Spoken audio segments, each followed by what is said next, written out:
up, we're here with Christian Lee, who's a phenom out of 1FC. So this is actually the first interview I've done. I've been interviewed, hundreds of times, if not thousands. So Christian, you're my first. So if I mess up a little bit, you got to bear with me. But first off, thanks for coming on the show. The first question I have, I saw you turn pro at 17, which is such a young age. So I just wanted to say, at what age did you start training, and what was your first martial art? So actually, I started training at a very young age. My dad and my mom, they were both martial arts instructors. So, they started off opening up their own martial arts gym in Canada. And, originally it was just like a traditional martial art form. They started off in Taekwondo. And then later on, they started incorporating the other martial arts into it. So, by the time my sister and I started growing up, we sort of learned it all together. We learned how to strike. We learned how to grapple all together rather than individually. So, yeah, growing up, I feel that we had just more of a holistic approach to mixed martial arts because we grew up training it all together as a whole. Yeah, I think that's great because in my generation, it was always split in different martial arts. So you're the first generation of learning it all, and that's just such an advantage. That's why seeing young guys like you that came up learning this mixed martial arts instead of wrestling, jiu-jitsu, striking, it's just it's phenomenal what you guys are doing. Yeah, thank you. Mm-hmm.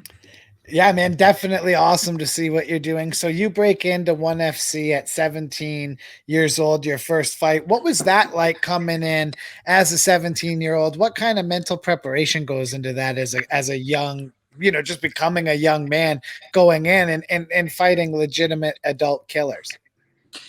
My first fight at 17 years old, I was extremely nervous. There was a lot of pressure. I flew out to the Philippines. I fought at the Mall of Asia Arena. There was I believe there was 20,000 fans that night because there was a big event, and just a lot of pressure. But I trained my whole life leading up to that moment for that moment. So, I was in the gym. Thankfully, I was able to get a great camp back in my home gym, United MMA, and I was also doing a lot of rounds in Singapore at Evolve MMA. And I was working really hard at that time. So I feel that all the hard work I was putting in the gym was able to, give me the confidence to go out there and just do my best on that night. And, thankfully it paid off. I was able to get a 29-second knockout on that night. And, from there, that really started my career. Yeah, I think it's great. Most of us fighters come up fighting the regional scene and small shows, and you went straight to 1FC, which is it's a blessing and a curse because you had that extra pressure, and all that, but also it's such an honor to fight for such a big organization, your first fight. And how did you feel about that? It was exciting. I mean, it was really everything that I ever wanted at that time. My dream was to become a professional mixed martial arts fighter. My dream was to, one day win a world title and to claim the belt. And so for me, that was my one shot. That was my big opportunity. And, just thankfully I was able to get that opportunity at 17 years old, and I was able to capitalize on my moment and to get a win and start my career off a good way in a good way. Yeah, I mean, it's awesome. Back in the States, I don't think we can legally fight till we're 18. So to fight at 17 is awesome. I mean, I was watching fights back then in wrestling, but I didn't start training MMA until 21. So I think that's definitely pretty cool. Yeah, actually I was I live here in Hawaii. I grew up here. Mm-hmm. So I was really thinking I'd need to wait until I was 18 because over here, that's the age where you can legally start fighting. Yeah. But when I was overseas in Asia, they were like, I think we can make an exception for you. At the time, I was the first 1FC fighter to compete under 18. So, they took a chance with me, and I'm thankful that they did because I was able to get 5 fights under my belt before I turned 18. And that's a huge help to being the youngest champ ever when you have that head start. Definitely. At what age did you realize you wanted to be a fighter? From a little kid, or was it a little bit closer to 17, or was it something you knew all along? It's kind of early. I grew up training. I didn't always enjoy it. Mm-hmm. But, I started competing nationally around 12 and around 13 years old. That's when I was like, man, I really want to, become a professional fighter. I want to do this for a living. It's when I really started to enjoy it. So at that point, I just every step was towards becoming a professional fighter. That's awesome. And what were you competing in when you were like 12? Was it like karate or pancration or? Yeah, back then they had like pancration tournaments were going around. So we flew to Vegas. They had like a youth national pancration tournament. And then from there, like my dad and my sister and I, we kind of just looked out for any amateur youth competitions that we could possibly fly to get that experience and, you know, to get some credentials and fight experience overseas. And that's what started off our careers. Great. That's so excellent, man. It's so cool to hear that story and everything. And then you look into family history. Your mom, storied medalist as well in Taekwondo, I believe. Where you know, you grow up in a household where you have parents that are trainers, right? The discipline, and then you look at what your sister Angela does as well. What was just like the atmosphere like in the household growing up? Was it very like was everything centered around this? Is that how it became a part of your life? Well, you know, the goal when we first started was not when we first started training. You know, my parents they made us do it. You know, it's what they did for a living, and they very strongly believed of just, you know, teaching your kids how to be able to defend themselves at the very least. So, you know, that's what it started out with, and it was kind of our own decision. My sister and I, it was our own decision to decide to make it a career for ourselves. You know, we came up to our parents. We're like, you know, we want to try to make a career out of this, and, you know, thankfully they were in a position to support us. And so from there, we went straight for it and we went all in. Yeah, it sounds like you have the right approach. I think it's good for parents to push their kids to do martial arts, but I would never push my kid to be a professional fighter. It's just way too intensive a sport. And I was reading that your dad is your trainer, and I was fortunate enough to have my dad as my manager for a lot of years. And it's just, I think it's great having someone in your corner that, you know, like truly cares about your career and truly trying to get you to do better. I'm just wondering what that relationship's like with your dad and the training. It's great, you know. You know, like you said, it's great to know that the person managing your career or coaching you in your corner really has your back and has your full you know, undivided interest, and they don't have any other motives. You know, they're not going to be trying to, you know, make more money off of you. They're not going to try to cheat you in any way. So my dad and I really have a close relationship. We have that trust, that bond from years of working together. And you know, my dad and I, a lot of fight camps actually, it was just like me and him working. We just, the two of us would fly down to a fight. He'd hold some mitts to warm me up, and that's it. You know, never really cared about having a big team or having, you know, a lot of resources. I was able to make it to where I am today with, you know, just the same thing we've been doing since we were kids. So we've got a really great thing going, and I'm grateful that we have a good dynamic going. That actually perfectly leads to my next question. I was just curious, what you're doing now. Do you have a big camp, or is it still really small? It's just you and your family, mostly with a few training partners? Yeah, you know, that's pretty much it. It's me and my family training, and, you know, we got a few good guys that we've been working with that's been helping me throughout my career. And you know, other than that, we just try to pull resources from all the top fighters on the island. But, you know, it's a small island, so are you in Oahu correctly, or? Yeah, I'm in Oahu. Yeah.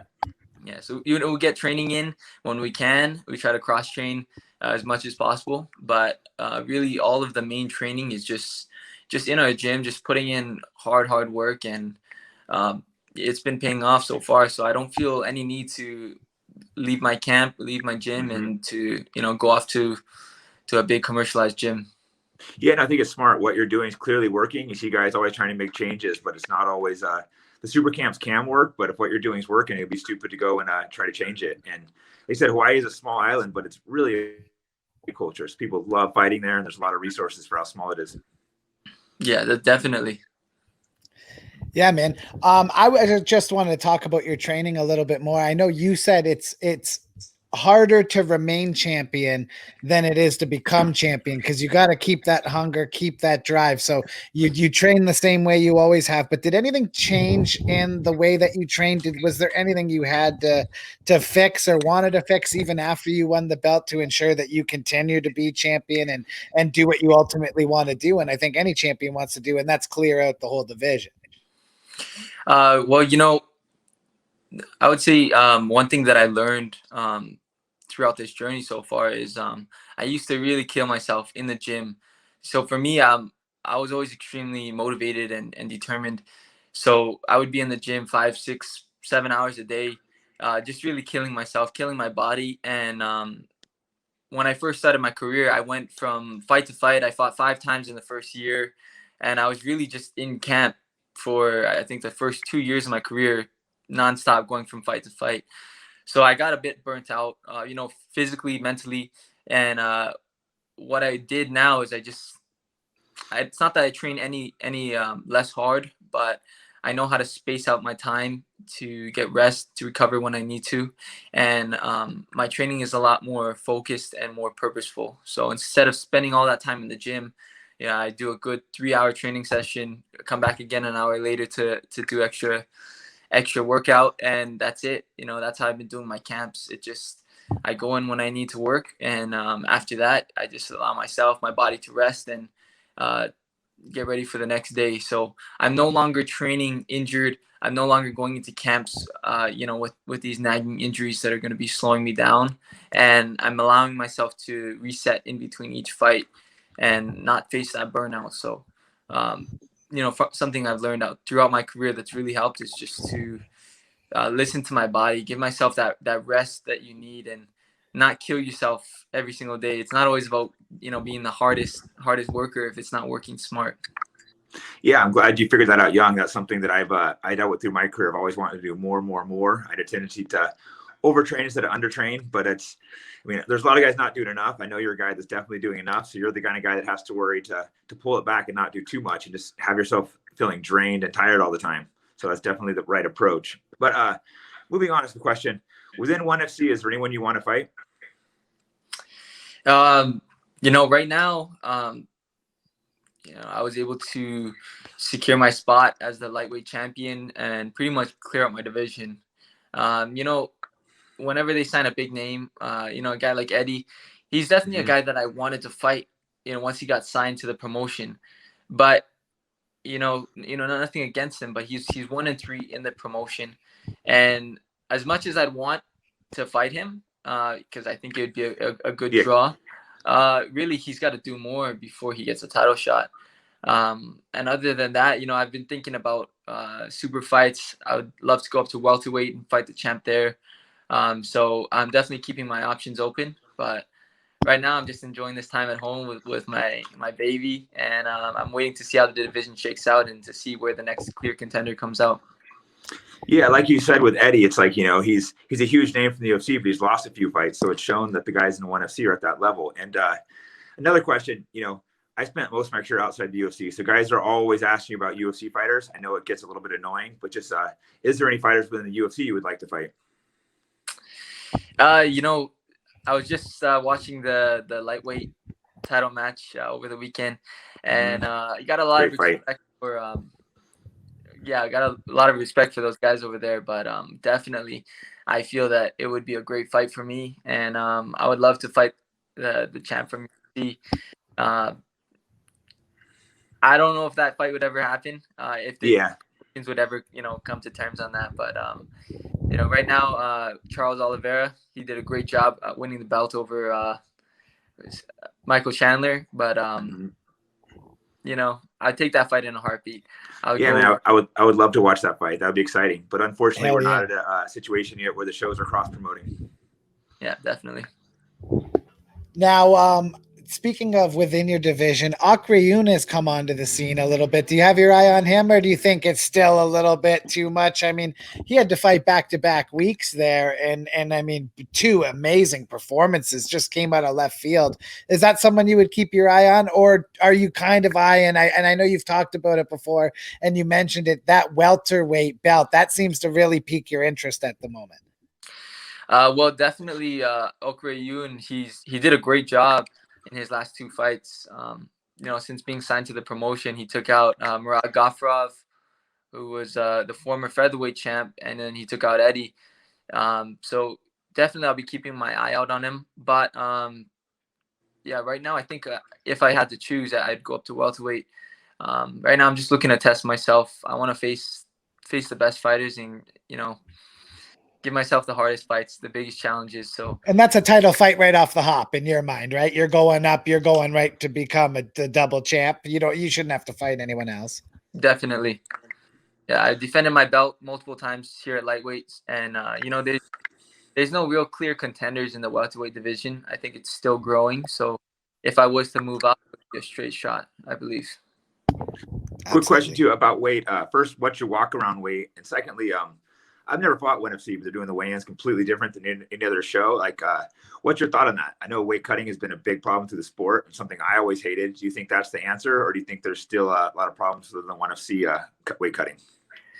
I really enjoy the way that ONE Championship does their weigh-ins, because of the fact that it really takes a lot of stress off of the weigh-in and allows you to focus more on the fight. So for me, my main thing is just focusing on my diet. It's not about, being 20 pounds over the week of the fight and to just do a quick dive. For me, that 20 pounds will come off gradually over, 8-10 week camp. It'll slowly come off. And by the time of the fight, I weigh in at 170 and I fight at 170. I'm 170 the day after my fight. So what they did is they basically moved every division up a weight class. So lightweight is now 170, welterweight is 185, and realistically, almost every fighter is walking around at least one division higher. So it does make sense. I walked around 190 and I fought 170 exactly. So I'm actually considered small for 70s. Is the crazy part. There's a lot of guys that walk around at 200, drop into 70s. So it's almost everyone's always, like I said, at least one weight above their weight. Yeah, definitely. That's awesome. That's excellent. So Christian, you have your sister right now waiting in the wings. There's an atom weight Grand Prix. Do you think that was the right decision from ONE? I think that it was kind of hard to find a contender for her at the moment. Do you think that this is the best way to give her the action and the true contender that she deserves when she's ready to come back? Yeah, I'm happy that they're doing a atomweight Grand Prix. Everything kind of just worked nicely for it. Of course, the fact that she's pregnant and she can't fight at least for another few months, maybe end of the year, early next year. But also she was the first and only women's atomweight champion, and since then she's defended her belt multiple times. She's the longest, reigning active champion in ONE. So definitely she deserves that respect. And the fact that there was no clear contenders for her, I think the atomweight Grand Prix definitely makes sense. And it allows the division to kind of build up momentum, to start marketing the other athletes in that division for a super fight once she's ready to come back. So I definitely think it was a good decision for the company.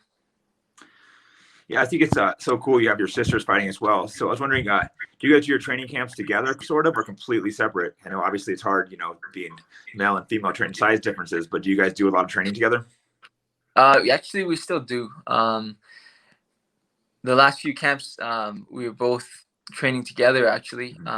We fought on the same card multiple times. Oh, wow. My sister's last fight, where she defended her belt against the strawweight champion who was coming down, we actually ended up fighting on the same card. I was training her the whole camp. So I work with her. I hold pads for her. Do you help train her along with your dad, or? I do. We both take turns holding pads for her, and then I'll go in there. We'll roll, just flow roll, exchange techniques, and then from there just kind of helping to coach her. There's a big size difference between the two of us now. Yeah, so obviously you're not going to do hard sparring, but you can do drill sparring and all that. So yeah, exactly. Just as much as I can do to help. That's awesome, man. That's excellent to hear. So I want to talk to you. I know it's impossible not to talk about, you're in the lightweight. If there was ever that cross promotion with the UFC, would you be looking, if that ever was to come to fruition, you have to imagine it would have to be under Dana's rules. Would you probably be looking at fighting at 155? And then like when you look at yourself as a benchmark of a champion and you see like a guy like Khabib, where do you put yourself on that level? Like, do you think that you, Christian Lee, could take out someone like Khabib today? Because I know a lot of people out there believe that that's the fight that should pull Khabib out of retirement. Is that something you would be interested in? And is that something you ever think could be made possible? Absolutely. I believe that I would beat Khabib in a fight. And, as the champion, as an active competitor, I don't know what I'd be doing if I didn't believe that I could beat him. You know, Mm-hmm. He's just a human being, just like you and me. Right. So he did a great job, being undefeated, 29-0 in his career. Definitely did amazing. He had some great performances in the UFC. And right now he's retired. So, I don't want to say anything bad about him, but I think everyone is beatable, and I absolutely have confidence in myself and my own abilities. And if he was to come out of retirement, that would definitely be the fight that I would want. Yeah, I mean that'd be an amazing fight. Changing directions a little bit. I saw ONE FC recently added grappling with they signed Gordon Ryan. Unfortunately, he's having stomach issues, but I mean, maybe a big grappler myself. I always love doing that. Is it something you'd have an interest doing both grappling and MMA, or are you strictly just focused on MMA for now? No, I would definitely love to go in there and do a grappling match. In my last few fights, I haven't been able to show much of my ground game, but I love training jiu-jitsu. I love working the ground game. So I have a lot of confidence in my abilities on the ground as well. So I would definitely be open to that. Yeah, and How it's about way yourself? after Would you be fighting, it's open? way less stress because that's now I'm Yeah. doing grappling, and after fighting, it's so easy. The pressure is so much less.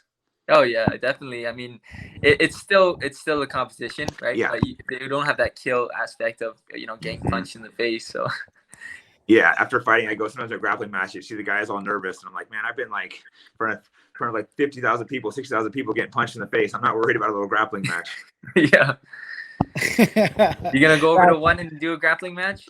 I mean, I would. I mean, that's actually not a bad idea. That now that's how they're adding it. That'd be great to go against Aoki or whoever. Really, unfortunately, Yeah. Gordon Ryan was a good friend of mine. He signed with him, but he had to pull out because he's having some serious stomach issues. But I think it's cool they're doing grappling matches now. Maybe Yeah. Jake could take the place. Let's make it happen. Let's keep Shinya busy. Now you Yep. took the title from Shinya, but I mean, there obviously is a massive respect there. He must be is he one of the most respected guys within the promotion, you think? Definitely I think he's up there. He's a legend of the sport. Over 50 professional fights, and he did win the belt twice. So I mean, personally, I have a lot of respect for him. He was actually one of my training partners and a good friend of mine before we fought.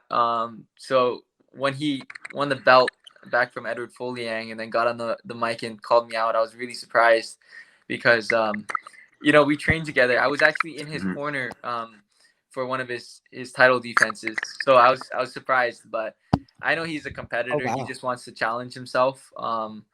And I'm grateful for the opportunity, because if it wasn't for that, then I might not have been holding the belt right now. Yeah, like you said, I mean, that's a little weird and really disrespectfully called you out, but it was actually a great opportunity for you. It gave you a chance to step in there and get the belt. And that's actually the first fight I watched of yours, because I knew Shinya, and I watched you and I'm like, oh wow, this kid's tough. You went out there and beat a legend of the sport, like you said. Thank you. So, Christian, now you have Fatherhood. You just walked into that. First off, congratulations. Obviously, that must be incredible. How's that going? How you sleeping these days? I'm sure you've slept better. Thank you. It's amazing, man. Really just changes your whole world completely. Mine definitely has, and I'm just loving every second of it. And I'm really thankful that I was able to finish my last fight and give myself this time off, because it's so great being here at home with her, watching her grow. It's crazy how fast that a baby will grow in just 3 weeks time. Not sleeping much, but it's great. I mean, it's so great you don't even really feel tired. just loving every moment with her. Yeah, I have a 20-year-old daughter, so it's unreal how fast they grow. People always say that, but it's unreal. But I think it was definitely smart. You took a little time off because that the first couple months is tough of just, the baby waking up in the middle of the night. Do you have any idea when you're trying to get back in there, or just taking it slow? So I'm still, training, not Mhm. like I'm in fight camp. Yeah. I'm still training, but I think around the end of the year. Right now, I'm Okay. not in any rush. I'm like I said, I'm trying to enjoy this time with my family, but definitely looking to get at least one more in before the end of the year. Yeah, like you said, you gotta be careful not to. You've had so many fights so young. You gotta be careful not to burn yourself out young. Sometimes it's smart to take a little break, rewind, get that hunger again, and hop back in there. Yeah, definitely. Awesome, Christian. Well, I think that's it for me, Jake. Unless you got anything else you want to ask him here, we can let him get back to his life or whatever you want to do. Just last one. You've already accomplished so much at such a young age. So what do you do to keep yourself hungry? Because I know it's like you said, it's hard to stay hungry when you've been in the sport for a while. I mean, when you've won titles. Yeah. So for me, starting off, my whole dream, my end all was to get the belt, to win the belt. That's what I wanted. And it's crazy. Once I won the belt, it wasn't so much.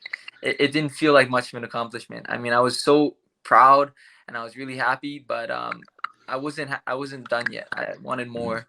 And so from there, my goal was to defend the belt. Once I started defending the belt, now I have a baby in this world and everything I do is for her. So for me, defending my belt, getting more belts just means putting more food on the table for my family. So what keeps me hungry, what keeps me motivated is, making a good living for my family. And that's all the motivation I need. Cool, man. Yeah, I love your attitude. I look forward to big things from you. I'm in Hawaii often, so I'll try to get your contact and maybe come and check out what you're doing. And just lastly, do you have any like sponsors or anyone you want to give a shout out to before we're in this? Nothing on the top of my mind. But if you're ever in Hawaii, come on down. Our gym's United MMA. We're located right in the centrally in Oahu, so you're welcome anytime, man. Yeah, I'm in Hawaii. I usually go out there at least once a year. So do you have his contact, right, Chris? I'll get it from. Yeah. I'll get you guys hooked up for sure. So, anything else, Chris? Or are you done? No, Christian. Thank you so much, man. Yeah, thanks so much, man. It was our first interview, so it's great having you, man. I look forward to fights in the future. Awesome, man. Thanks. Appreciate it. Good Christian Lee.